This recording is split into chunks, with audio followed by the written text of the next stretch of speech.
Hello, I'm the Dark Master, and welcome back to the Kirby Right Back at You Retrospective.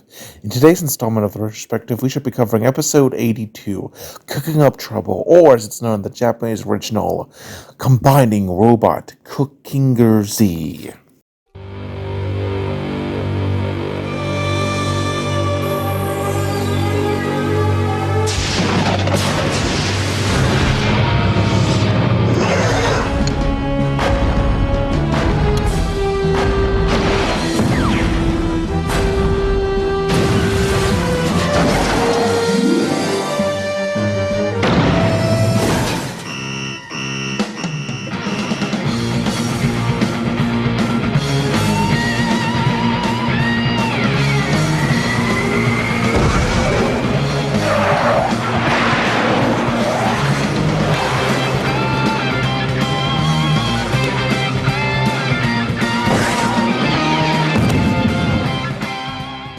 This episode was originally released in Japan on May 17th, 2003, as the 82nd episode. The English dub, done by the infamous company 4Kids, was released in North America on November 27th, 2004, also as the 82nd episode. But enough of this pre-review stuff. Let's start with the review proper, starting as always we do with the story. The episode begins as we already right off the bat see the first change between versions. In the Japanese original, it opens with a zoom out of a old cord phone ringing with Tiff and the others reacting and noticing by answering it. Tuff goes to answer and we cut to a nice formal dinner. For unknown reasons, 4Kids removed this starting scene and just cuts to the dinner. No idea why, and honestly kind of hurts the pacing, making it more rushed, but Tiff asks who it is, and Tuff answers that it was their mom. He then explains that she won't be here to cook, so they'll starve. However, his father then says they'll have to rough it themselves. He initially wonders if Kawasaki has a kids menu. The two kids object as Tuff points out that the food is lousy. Their father's reaction to this is where we see the next change between versions. In the Japanese original, he admits that it might be a health hazard, but says, "Why shouldn't you have some thrill every so often?" In the English dub, this is changed to him saying that Kawasaki is the best restaurant in the area, though admits it might be due to him being the only restaurant in the area. Both versions are fine here, and they have their charm in the bumbling dad sort of way. I kind of like the English dub a little more, if only because it doesn't imply that Sir Ebrum's okay with child abuse. Regardless, we then see Tiff and Tuff voice their displeasure at the idea. The young boy then suggests that Tiff cooks. She is confused and asks why. He explains that she is a girl. This angers Tiff, which leads her to grab him and asks for clarification on his implication, and he says that cooking is women's work. This clip has been edited into a sort of YouTube poop called Based Tough 3 years ago by the user Sonic Figure Adventure. It went sort of viral in the admittedly rather small Kirby anime fan base, getting at the time of writing 1.1 thousand views. It is a based scene, and that's all I'm going to say, though I did talk about it in way more in detail in my Kirby Right Back at Ya Iceberg video, if you'd like to learn more about the various sorts of obscure trivia related to this show, for which there's a surprising large amount of. She calls it an insulting lie, slamming her fist down onto the table, covering Kirby in cookies. Her father agrees and says that men can cook, too, agreeing that he will cook, much to the two children's shock. Kirby's just confused as we then cut to the jazzy intro. After the jazzy intro, we cut to the castle's green space at night. Sir Ebrum says that men should be willing to do the same chores as women do. Tiff asks what he is making, and he answers by saying it's a campfire pot roast, as he then proceeds to put a bunch of root vegetables into a Dutch oven. He then explains that he came up with the recipe in his youth as he, in his young age, journeyed into the mountainous hinterland of his homeland. The kids watch him seasoning the meat and starting the fire using newspaper, a technique that I've used before. Tiff says that she's never seen the side of their father before. In the Japanese original, the children are even more enthusiastic for their father which was sadly not as present here, likely due to the differences in terms of the voice acting. Kirby watches the food as Tough comments on him, seeming to be anxious at it, as Sir Ebrum assures Kirby that it shall be done not long from now. We see Sir Ebrum open the pot, to the amazement of the kids. We see him hand out the food. This scene is where we see the next change between versions. In the Japanese original, he gives a piece to Tough, then to Kirby. The English dub cuts straight to Kirby being served, making it a little shorter. Honestly, I don't have much thoughts on this either as a positive or a negative. Maybe slightly negative because I always dislike scenes getting removed, but admittedly not much was lost here. We see Tough and Tiff and Kirby enjoying the meal as they all love it. Ladylike shows up, apologizes for not being there, and asks if they got something. And Tough plus Tiff explain that they got food cooked up by Dad, which shocks her, and her husband gives her a plate alongside some mustard, and she finds this meal delicious. We see Blade Knight and Sword Knight watching from the balcony. It is here that we see the next change between versions in their dialogue. In the Japanese original, he talks about how he never wished for an idealistic domestic life, but the aroma of Sir Ebrum's attempts at cooking really does tempt him, with Blade Knight agreeing with his assessment of his. The English dub has him say it smells delicious, and continues saying anything smells good in comparison to Meta Knight's cooking. Honestly, the English dub here is a lot more entertaining, but I can respect both versions. Meta Knight shows up, and we see the next change between versions. In the Japanese original, he asks his apprentices if something is wrong, while the English dub, he asks what they said. Both versions are fine enough, and in response, Sword Knight says his food is wonderful. He then cuts to the next day, where we see Lady Like is talking to the other women about her surprise reveal about Sir Ebrum, and they're very surprised at it. Bokum's wife says that her husband struggles to cook, while Spikehead's mother says that her husband took an hour to cook a 3-minute egg. Sir Ebrum passes by, and they, to his shock, surround him, calling him a chef, a man of many talents. Mabel says that they're also jealous of Ladylike as Sir Ebrum tries to get them to calm down. Bookums and the other men look on with jealousy. The mayor says the women fawn on him for his ability to cook. Professor Kira says they're losers, while Yabui says there's only one solution to this plight. They then corner the fleeing Sir Ebrum, who want to talk to him and forcefully take him to Samo's bar. There they ask him to teach them how to cook, amazingly. Sir Ebrum tries to convince them he's not one, while Dr. Yabu, however, begs for their help. Samo says the wives will be happy. The mayor says he has no wife, to which Samo says he could have one if he was able to cook. The crowd begged for his help. Kawasaki shows up asking what's going on. Sir Ebrum then pushes the responsibility onto him. He's a bit confused, but agrees. We cut to Kawasaki's restaurant, where crowds surround him with notepads. He shows them how to cook a strawberry risotto, where we also see the next change between versions. In the Japanese original and in real life, he starts by pouring wine/beer. 4 kids seeking to remove any alcohol or other illicit substance references due to parental concerns of the 1990s moral panic replace this with oil, which does sound disgusting, so fits, but also just is one of those instances of censorship that as a libertarian that kind of annoys me. Like, listen, your kid's not going to get into any illicit materials just seeing them, especially if you're a decent parent. He puts rice and strawberries and turns around to grab an egg, only to see everyone has left him, utterly depressed. Professor Curio swears off strawberries, while Samo swears off food itself for the rest of his life, as Dr. Yubui admits it was not their best idea to ask Kawasaki for cooking advice, given his lack of talent.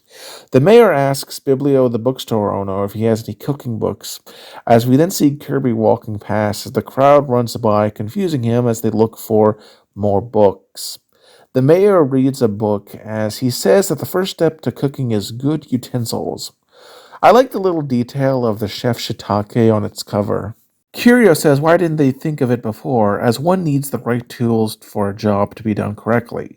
The crowd agrees, but Police Chief Bookums asks where they can get one, with Samo lamenting a lack of a catalog of some sort. As we then cut to the king reading from the monster catalog he got from Enemy. It is here that we see the next change between versions. In the Japanese original, there is text on it that says Catalog and Holy Nightmare Company, which 4Kids airbrushed out for frankly silly reasons that it might potentially offend religious people. I don't know, just kind of weird. Regardless, in both versions, he says that he wants one of their transforming robot monsters. Escargoon reminds the enemy sales guy of their recent buyer's discount, to which the enemy sales guy explains he'd give them the discount if they weren't always late on their payments. The king admits that they have been slow, but promises to pay when the economy picks up, which Escargoon says it's unlikely as him being able to pick up the king. The king demands a robot. However, the enemy sales guy says that what about the cooking desire of Cappy-town men? The king asks how that is relevant, as does Escargoon, rightfully so, before the enemy sales guy suggests they take advantage of this cooking craze and have the Cappy-town residents buy the parts of the machine as cooking utensils. That way the king doesn't actually have to pay. And the king agrees. We then cut to an airing of channel D, where we see reused footage of Chef Shiitake from episode 34, A Recipe for Disaster, which I've reviewed before if you want to learn more about that episode. And yeah, the reuse is kind of lazy, but hey, it's short and doesn't really impact the episode. Plus, it involves Chef Shiitake, so it's not too bad. Escargoon indeed explained that there is no need to learn the old-fashioned way, as there are all these new tools for sale. As we see Bookums and Tuggle, the grocery store owner, watch this. They present all new food machines and show off their capabilities, which amazes the Mayor Gus and Dr. Boo who are watching it. Escargoon and Dee show off how it handles food as everyone watches in amazement. The king then has Escargoon explain the price as we see the next change between versions. In the Japanese original, the cost is 89,500 D-den, while in the English dub it's changed to 3950. We see Biblio, Gengu, and Samo watch in awe as Dee gives a phone number, which is again another change between versions that we see. In the Japanese original, it is 012033DDD, while in the English dub, this is changed to a far more US style number, that being 155 Slicer Dicer. Much like with the price, the changes are very minor, but the English dub is just a little better, in my humble opinion, when it comes to this. Kirby is confused. We then see the mayor unboxing a huge food processor. Then Police Chief Bookums unboxes his own, which is even bigger. And his wife is very angry, calling it ugly, and says it won't fit in their kitchen. Also, a change between versions, as the instruction manual has text on it in the Japanese original, which says Z, which 4Kids for some reason airbrushed out. Just another bizarre instance of changes for the sake of change. When Professor Curio unboxes his, it's very gun-shaped. Mailman the Mailman unboxes one that even looks more like a gun. Samo unboxes his. Gus gets his. In the Japanese version, there's a short scene of Dr. Ibui getting a small one, which 4Kids removed for unknown reasons, potentially for time constraints. Tuggle gets one that looks like a car spoiler in both versions next. Then in the Japanese original, there is a scene of Spikehead's father getting a fruit processor that honestly looks like it could be a medieval weapon. 4Kids removed this and pretty much all scenes involving him, which is a shame, as I just don't know why they would remove it. Much like with the scene of Dr. Yabui, it just seems silly. Lastly, in both versions, we see Sword Knight and Blade Knight getting a piece as well. The king and Escargoon chuckle at their plan coming together as the Cappies buy more and more pieces of the machine monster. We then cut to the next day where we see Escargoon announcing a special news announcement. where Escargoon explains that they shall be hosting a cooking competition. It is here that we see the next change between versions. In the Japanese original, it is called the Men's Cooking Competition, while in the English dub, it's called the Gentleman's Cooking Contest. I kind of prefer the Japanese version here, but I guess both are okay. Kirby and the wretched bird Takori are reacting to this. In the Japanese original, there is an additional short scene of Biblio, the bookstore owner, taking an interest in this challenge that 4 kids likely removed due to time constraints, though the ultimate reason is unknown. It is also here that we see another change between versions. Escargoon explains the prize. In the Japanese original, the winner shall be the Man of the Year, whereas the English dub will be crowned the Gourmet Chef of Capitan for a day. Honestly, the English dub is a big downgrade. Like, what kind of reward is that?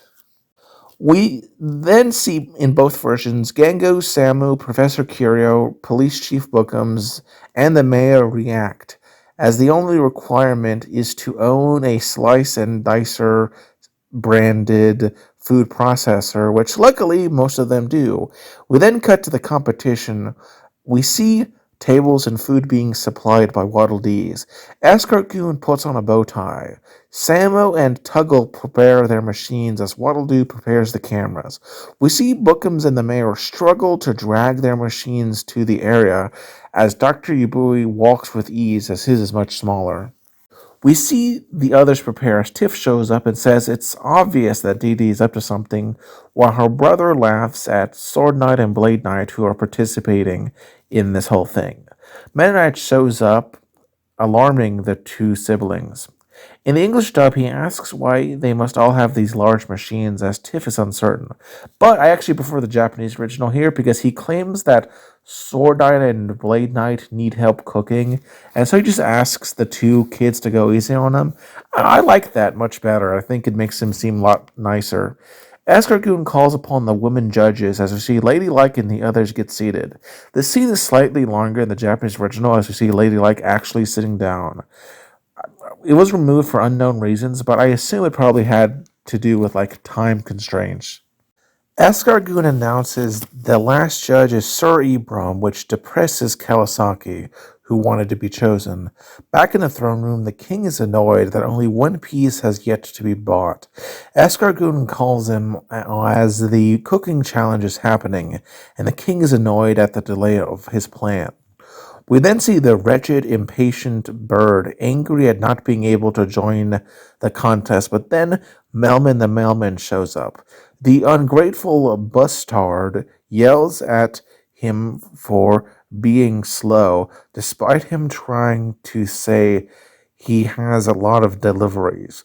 Takoi tells Kirby to open it as Melman the mailman slowly leaves to walk to the cook-off.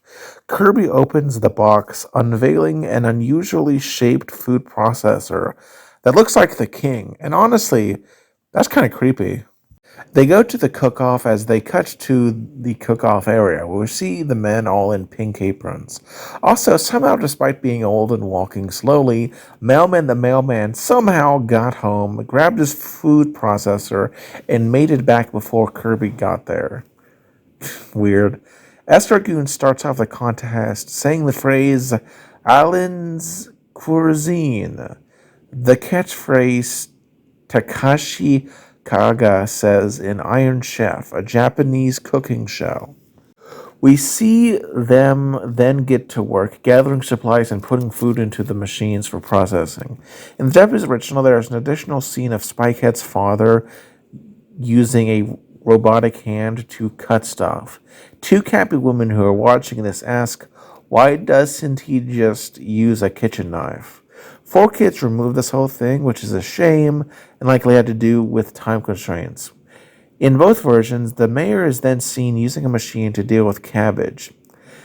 Next scene is Dr. Yubui, who does some stuff with his machine and wishes there was a surgery one, which kind of makes me horrified.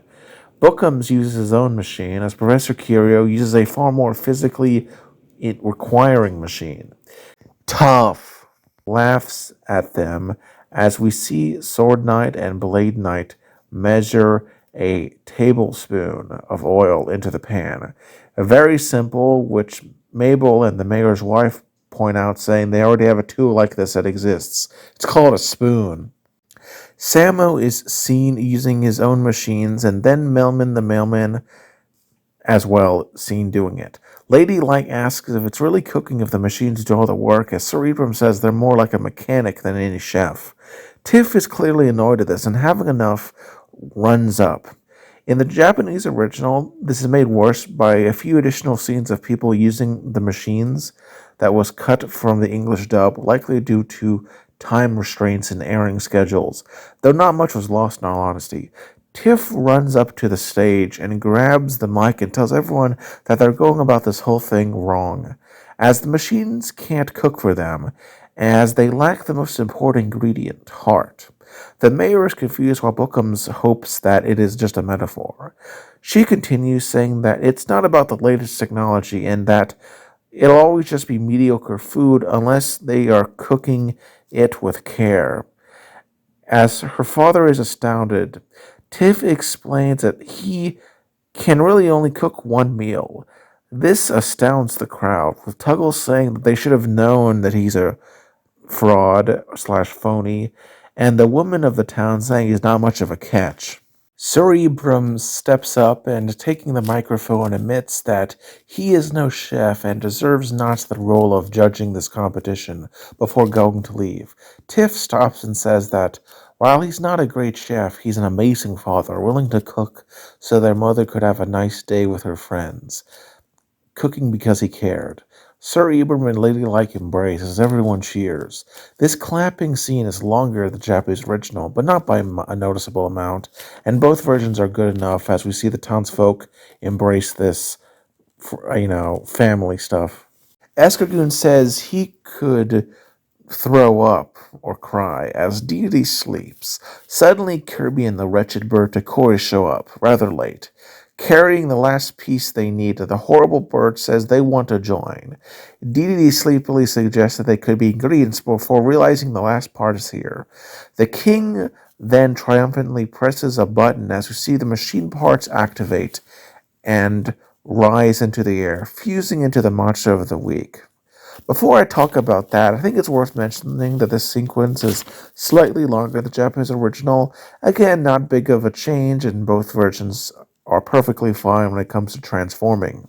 Going back to the monster of the week, firstly, in terms of the name, in the Japanese original, he is named Ryorger Z, a reference to the Japanese manga Mazinger Z. The English dub changed this to Slicer Dicer, and that's kind of a shame, but I guess it is a pretty subtle reference that Americans might not pick up on. As it should be obvious, it has no voice actor, and in terms of design is solid if a bit forgettable. Overall, a fine foe. This scares Lady Like, who asks what it is, as Tiff says it's a monster. Dee brags that the Cappies had bought all the parts of his monstrous machine without him having to spend any money. Takori petulantly complains as Tiff says she knew the king was up to something.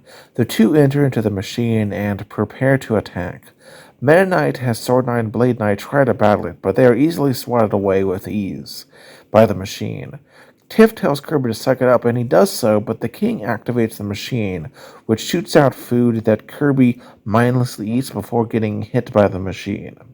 Kirby recovers, but is distracted by food again, and the machine beats him up. This continues for a few more times, as Tuff says Kirby can't stop eating, which prevents him from fighting, as Meta Knight says that this machine is perfect at exploiting Kirby's biggest weakness. Tiff says they have to do something. The men look at the instruction manuals. Tiff goes over and yells at them for not doing anything, but they explain that they're trying to find a weakness, as we see Dee and Escargoon laugh evilly. Dee starts chasing the Cappies, who eventually read that the processor shouldn't be put in the microwave due to damage involving electricity. This inspires Meta Knight, who attacks the robot's foot, summoning Galaxia and giving it a little damage that releases some sparks. That Meta Knight tells Tiff, who tells Kirby to suck it up to become...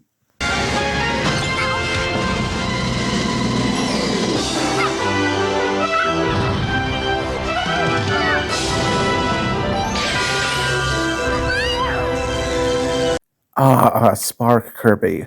I discussed this copy ability back in my review of episode 73, DDD's Raw Deal, which I recommend you watch if you'd like to learn more and to see a more in-depth discussion of this ability and its depiction in the anime. So to keep it brief in order to avoid repetition, I think it made the transition to the anime well. I really like the green color. Resuming with the plot, it's actually funny that I mentioned that last episode because there is a minor continuity error as Tiff doesn't recognize Spark Kirby despite already meeting him before in that episode. Sucks, but it's honestly just a small issue. It doesn't really harm this episode that much.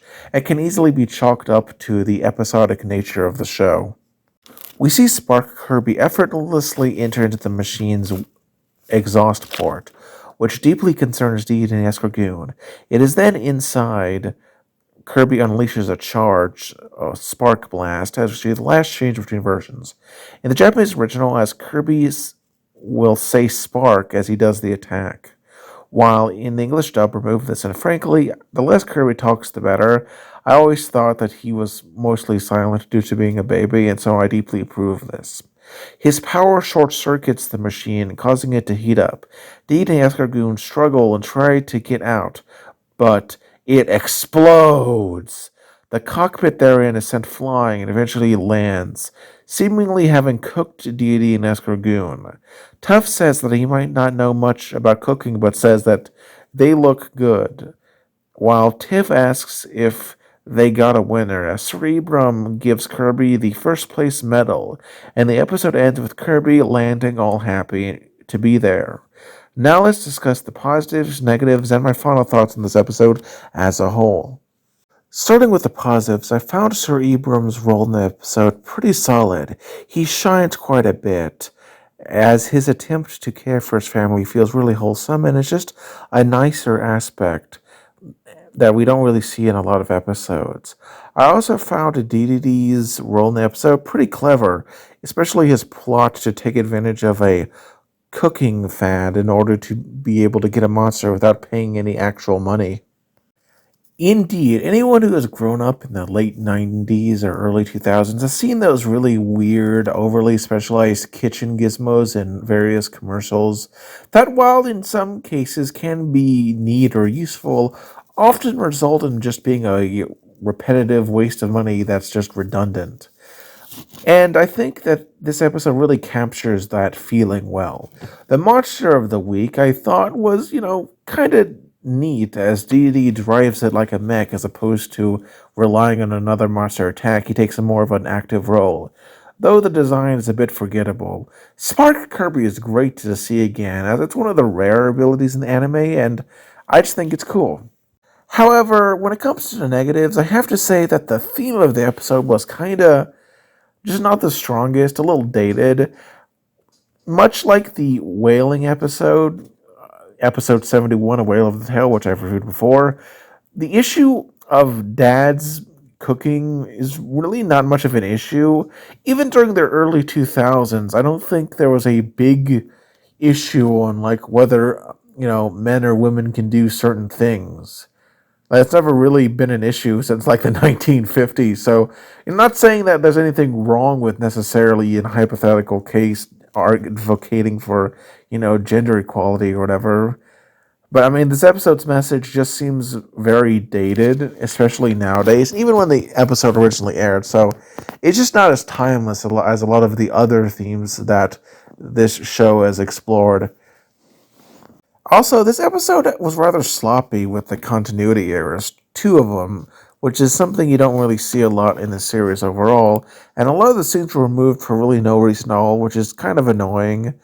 And overall, though, in the end, I would say that's a solid C episode, worth watching if you are binging the series, but don't feel bad if you miss it or decide to skip it because you think it's boring, as I can easily see it not being anyone's favorite. Anyway, I'm the Dark Match, and if you liked this video, you liked it, but if you loved it, consider subscribing and sharing around. It helps small YouTubers like myself a lot. And also, you consider sticking around because tomorrow we will be having an old episode that was copyright claimed by certain people re-upload it. So, you're going to get double the Kirby right back at you you'd normally get. Anyway, take care and have a nice day.